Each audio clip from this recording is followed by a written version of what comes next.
national emergency at the southern border. Well, that's quickly sparking a fierce legal battle with a number of lawsuits already filed against it.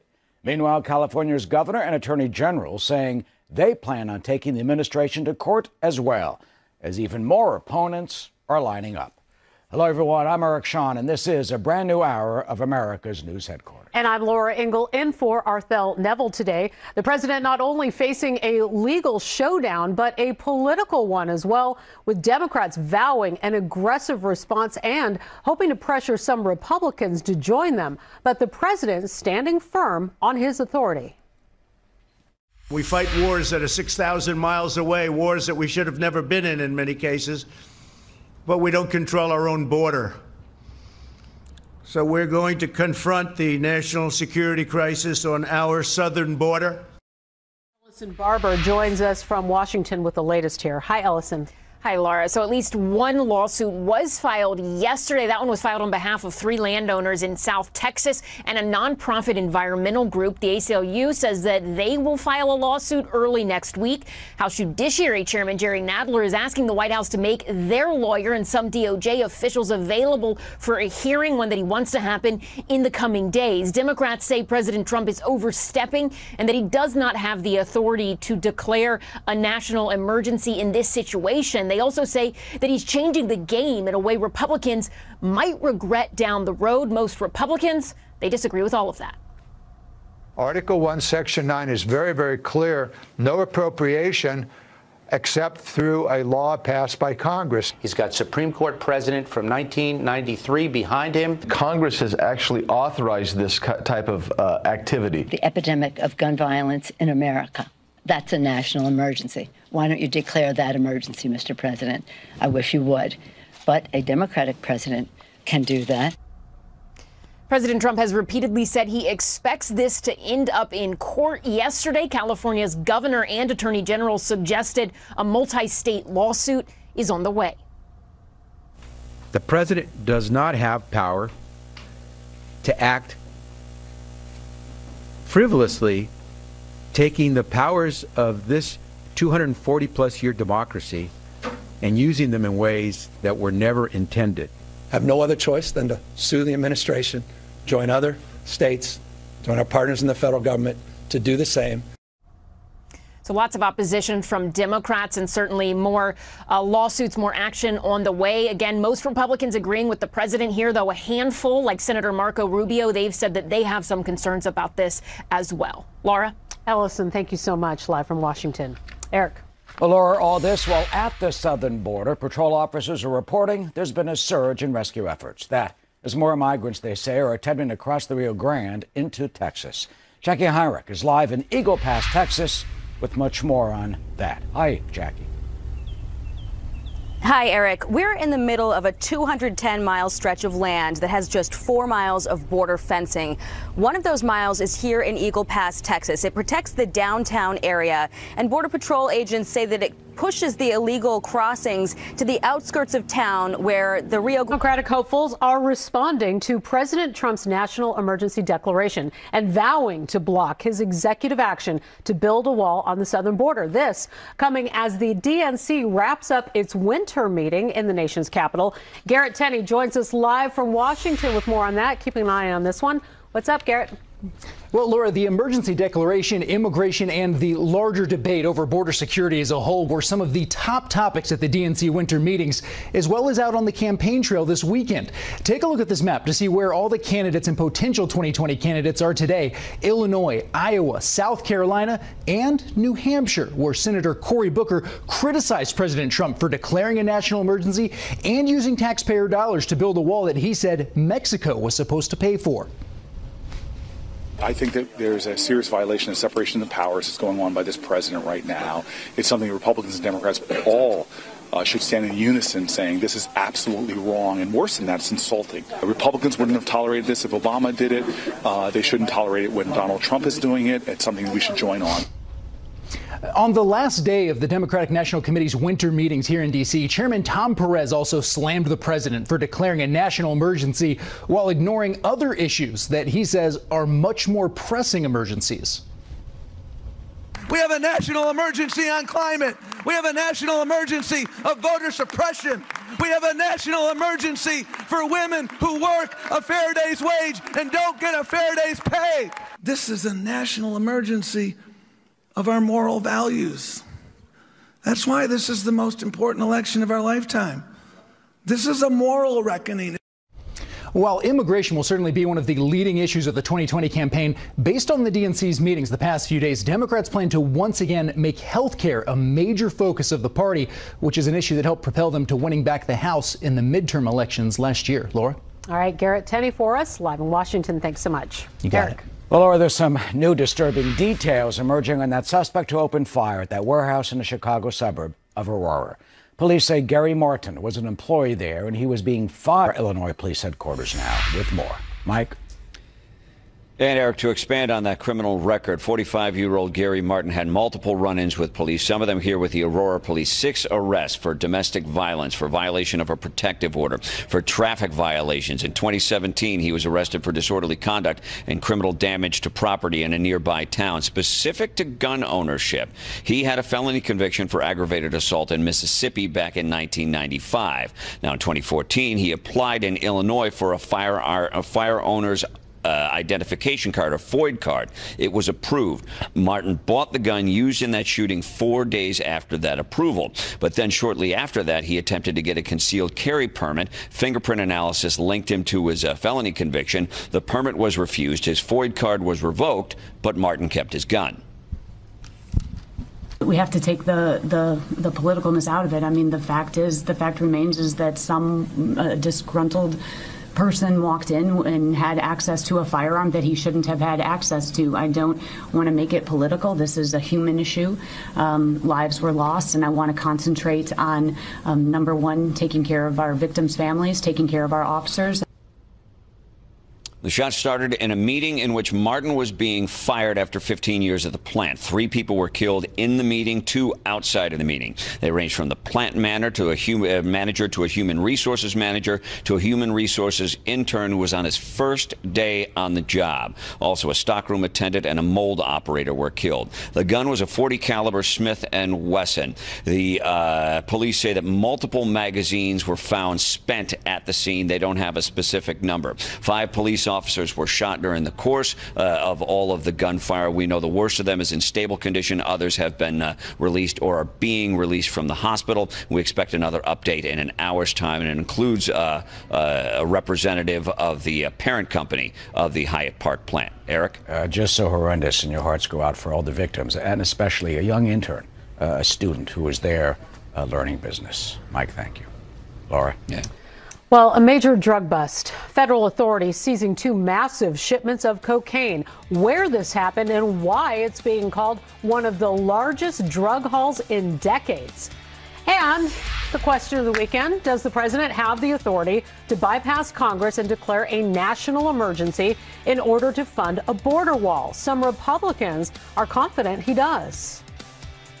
I think the president's on absolutely solid ground. This is an authority that dates back to 1976. It's been used 58 times. We have national emergencies declared that date back 40 years.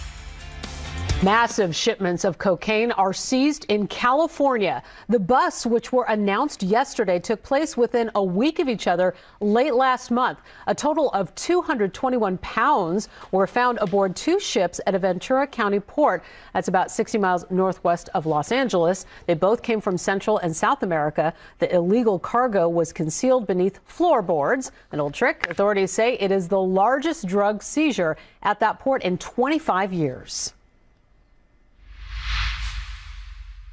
And we will have a national emergency, and we will then be sued, and they will sue us in the Ninth Circuit, even though it shouldn't be there, and we will possibly get a bad ruling, and then we'll get another bad ruling, and then we'll end up in the Supreme Court, and hopefully we'll get a fair shake, and we'll win in the Supreme Court. Oh, that's President Trump uniquely predicting what he thinks will be the legal course of his declaring a national emergency. That emergency, he hopes to help him build that wall along the U.S. southern border with Mexico. Well, a number of lawsuits have already been filed about this, and more are likely to come. arguing that there is no national emergency and that they would claim or will be claiming that the president does not have the constitutional authority to bypass Congress when it comes to funding a wall. In fact, the primary fight was on the wall. Everything else, we have so much, as I said, I don't know what to do with it. We have so much money. But on the wall, they skimped. So I was successful in that sense, but I want to do it faster. I could do the wall over a longer period of time. I didn't need to do this, but I'd rather do it much faster. What is going to happen? John Decker joins us. He's an attorney and Fox News radio White House correspondent. He's usually standing out on the front lawn reporting, but today he's in the studio. So, John, first of all, what is the White House saying today to defend the president's actions? Well, the White House says that the president's words stand for themselves. He has the power, the White House says, to declare a national emergency. And he also has the power, the White House says, to move these funds from one federal department to another in terms of building that southern border wall along the U.S.-Mexico border. So, as you mentioned, Eric, there has been at least one lawsuit that has been filed by Public Citizen. That's a liberal group that is representing a number of landowners down in Texas. And they believe that they have been aggrieved by this national emergency that's been declared by the president because that border wall, they say, will run right through their property. What about those who are saying, the critics, that, well, as a constitutional issue, this is a violation of the separation of powers, that Congress has already voted on something, and this is the first time this has ever been used in that type of case where Congress has already stated under the power of its purse its result, and that is the president just trying to do an end run around that. Well, this is where the president and the administration will run into some trouble constitutionally. If you listen to the words of Susan Collins, Republican of Maine, or Lamar Alexander, Republican of Tennessee, or Marco Rubio, Republican of Florida, they all say the same thing, which is the power of the purse rests with Congress. It's in Article 1, Section 9, Clause 1 of the Constitution. And so although the president certainly may have the power to declare a national emergency, he does not have the power, they say, to move funds without a specific appropriation from Congress to build that border wall. Well, that's fascinating. So do you think, as the president seemed pretty confident, if indeed this would go up to the Supreme Court, do you think what you just parsed it, that maybe, yes, the Supreme Court would rule that he has the power to declare a national emergency, but maybe yes or no to the moving the funds? Well, we don't know whether it's going to go all the way up to the U.S. Supreme Court, Eric. I think it likely will. It'll go up from a district court level to an appellate court level, all the way up to the U.S. Supreme Court. And I do think that federal judges along the way are going to look at this as a two-part exercise. One being whether the president has the power to declare a national emergency as it relates to a national security issue along the U.S.-Mexico border. And B, does he have the power to move those funds without a specific appropriation from Congress to build that border wall, to build more of that border wall? That, again, Eric, is where the president is likely to run into some problems. And it's already been reported that the White House counsel's office has told the president, this is going to be problematic for you, Mr. President. You may lose on that count. But then again, the president can still, surely, and through the 2020 election, be claiming and touting that he wants to build the wall as the process continues. That's certainly right. It will motivate his base along the way. I might add, the president got $1.4 billion or so this year to build 55 miles along the U.S.-Mexico border. He's going to ask for more money next year, Eric. And if he gets reelected, he's going to ask for more money for that border wall in years 5, 6, 7, and 8. So by the time the president, if he gets 2 terms in office, he may well have built that border wall along the U.S.-Mexico border. Yeah, and as you point out, that's 55 miles that Nancy Pelosi didn't want to give him. That's right. And that's being expressed as a big win by this White House in the sense that before the government shutdown, what was she saying? That she would give the president $1. This is a significant amount of money. It's $1.4 billion, and it builds a significant portion of that border wall, Eric. So what happens next year when he says he wanted 234 miles and minus 55? We'll do the math, so it's under 200. What happens next year? He comes back and says, I want another, 190 some odd. we go through the same process again, the appropriations process. And the president is going to make the argument, you gave me $1.4 billion last fiscal year. Why can't you give me at least that much money this next fiscal year and help me build an additional 55 miles of border wall? It's going to be a tough argument, I think, for those in Congress who voted against this legislation to say, well, we're not going to give it to you this year because we gave something to you last year. And that's going to be the argument I think the White House will make when the fiscal year begins October 1st of this year. So quickly, you predict basically that despite this, despite the controversy and the lawsuits, this can follow up year after year after year with some type of appropriations potentially. Oh, absolutely. It is going to come up every year. It's going to come up next year, the president's final year in his first term, and it will certainly come up in successive years should he win a second term. So this fight, Eric, is by no means over, despite the fact that there'll likely be a big fight in the courts, in the federal courts. There's going to be a big fight in the appropriation process as well. And, of course, Congress and their declaration of disapproval and going to the Senate, he'll probably veto it. So we're with this for some time. John Decker, John, always good to see you. Thank you for joining us, as always, of course. Laura?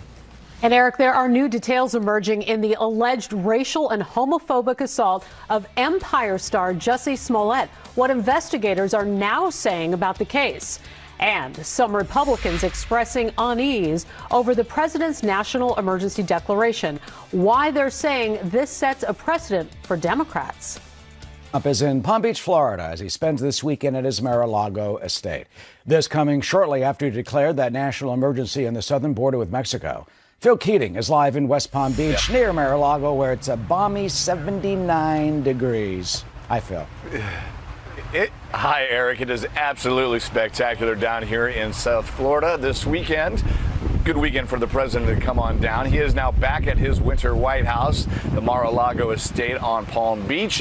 He spent about 6 hours, maybe 6.5 hours this morning and early afternoon at his Trump International Golf Club, presumably golfing and maybe enjoying the restaurant. Air Force One and the Trumps arrived in West Palm Beach Friday night.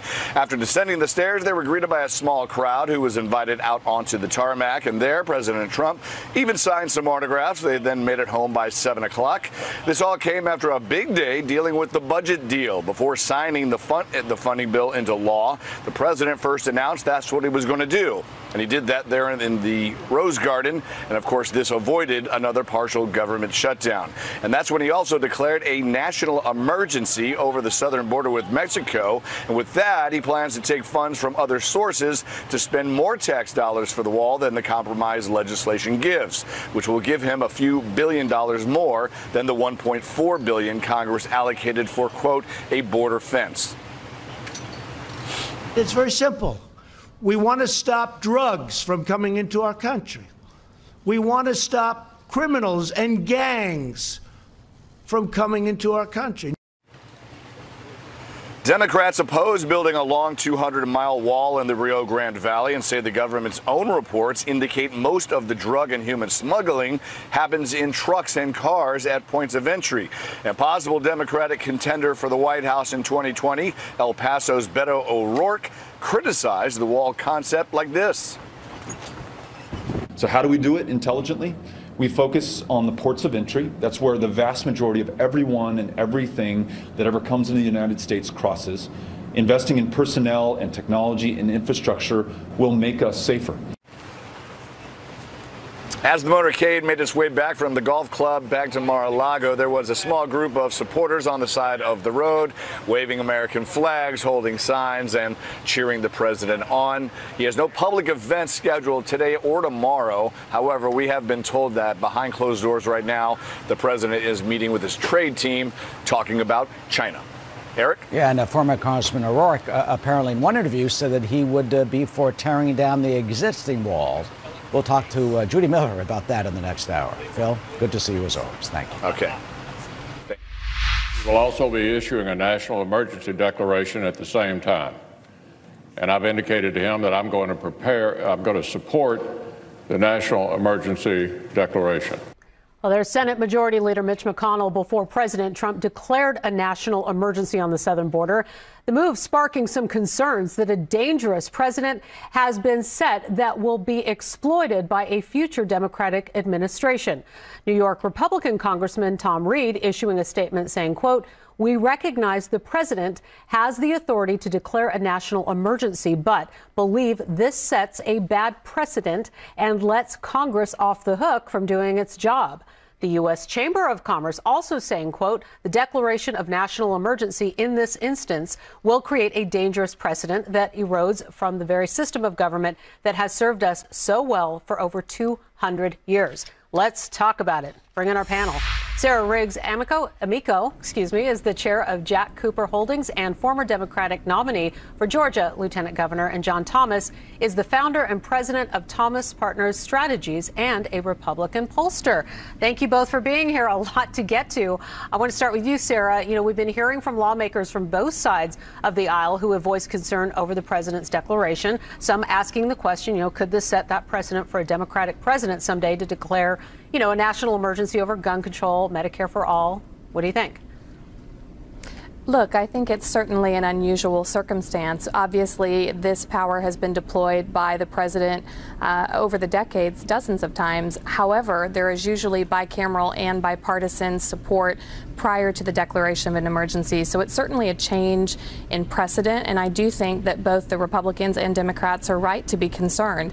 Having said that, I think it's very clear that this will ultimately be settled in the court. I think Article 1 of the Constitution is very clear that it is Congress that controls the purse strings, and I think we're in for a very interesting discussion. I think, you know, perhaps the most interesting thing about all of this is what it says about what our politics is today, that we are unable to reach an agreement on an issue as important as police still trying to figure out the motive. We're seeing reports today that Speaker Nancy Pelosi is distributing a spreadsheet to members listing a long list of local projects that could potentially be threatened by the president's efforts to move military construction funds to the border wall. One senior Democratic aide reportedly saying we have to smoke out as many Republicans as possible by making the case that this could put projects in their region in jeopardy. So do you think that tactic will work?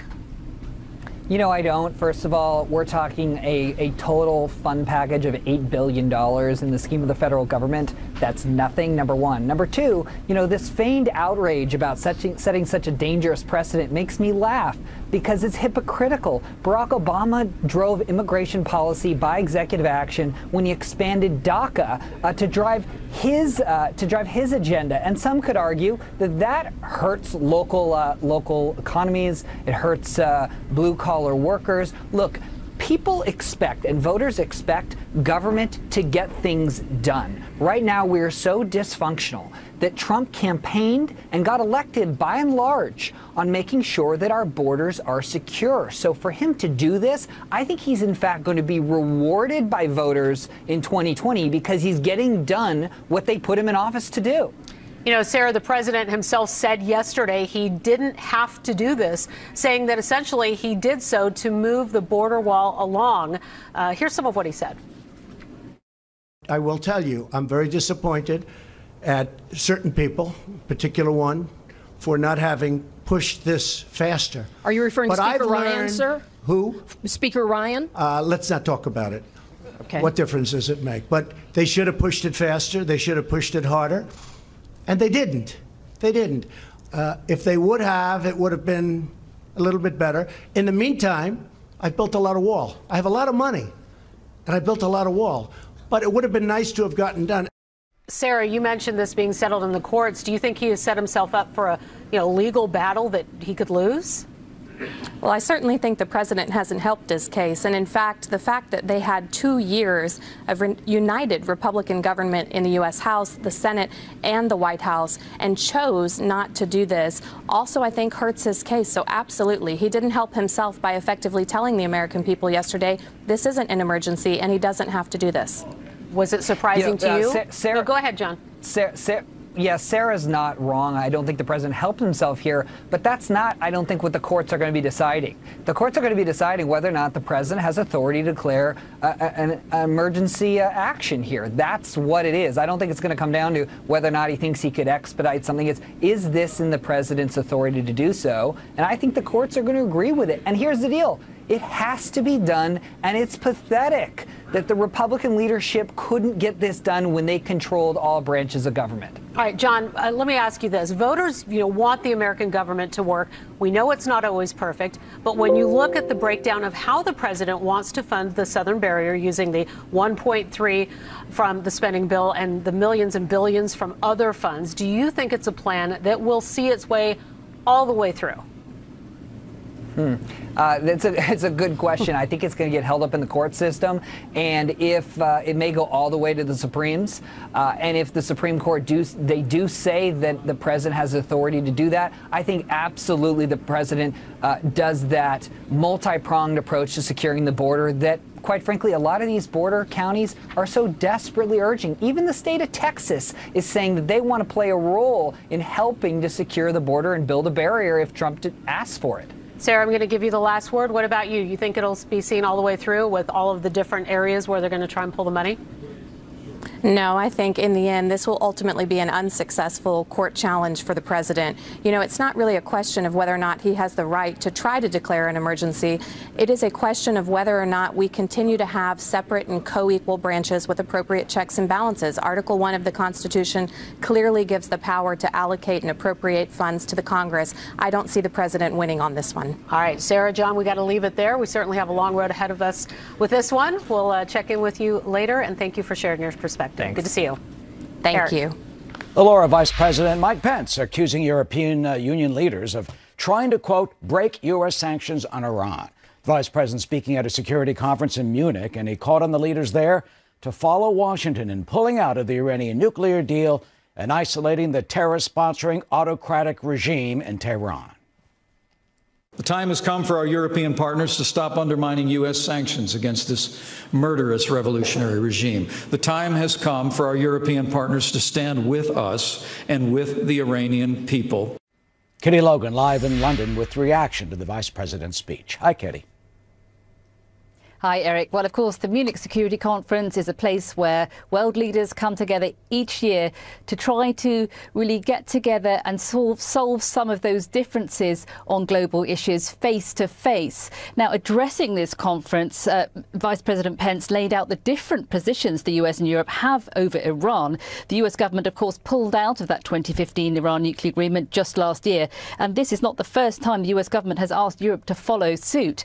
And again today, though, we saw German Chancellor Angela Merkel saying that European leaders would continue to stand by that Iran nuclear deal. She described it as an anchor point for the West to keep up pressure on Tehran. Now, Iran's foreign minister was also at the conference, meeting with his German counterpart. The US has accused Iran of not keeping to the terms of the deal, which is to halt nuclear development. Iran denies this.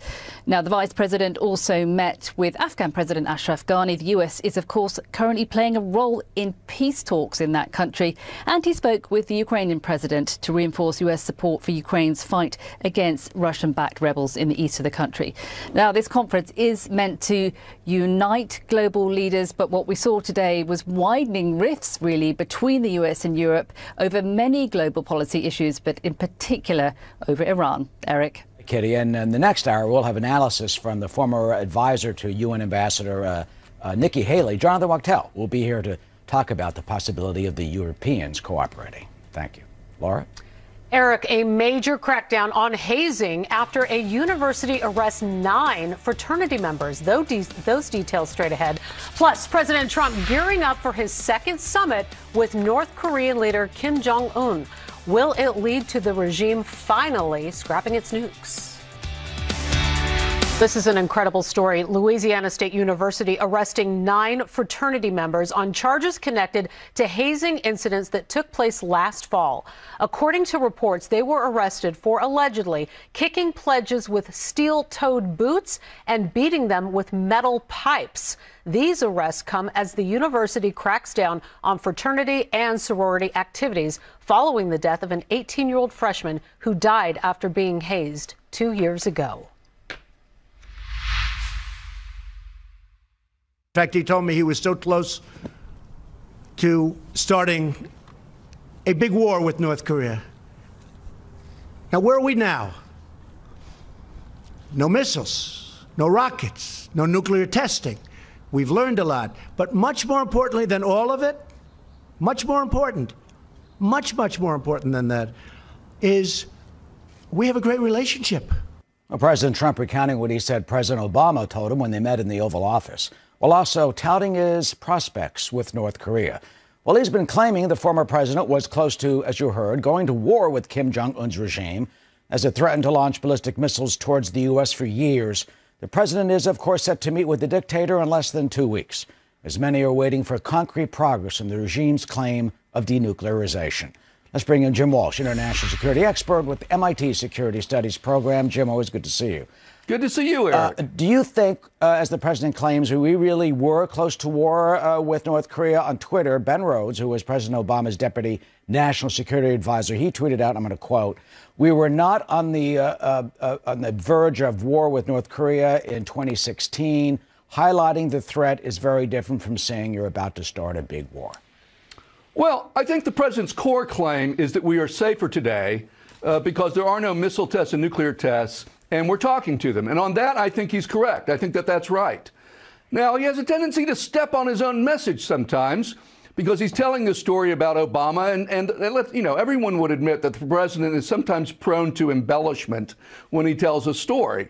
And so there's no written record that would suggest that Obama was going to start a war. And his aides don't say it. None of the memoirs say it.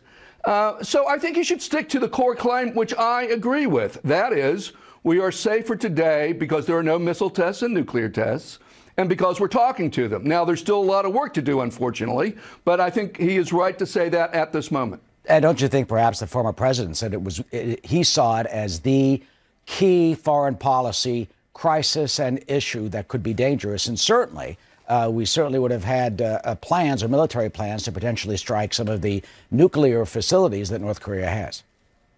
Yeah, absolutely. I mean, certainly the U.S. military has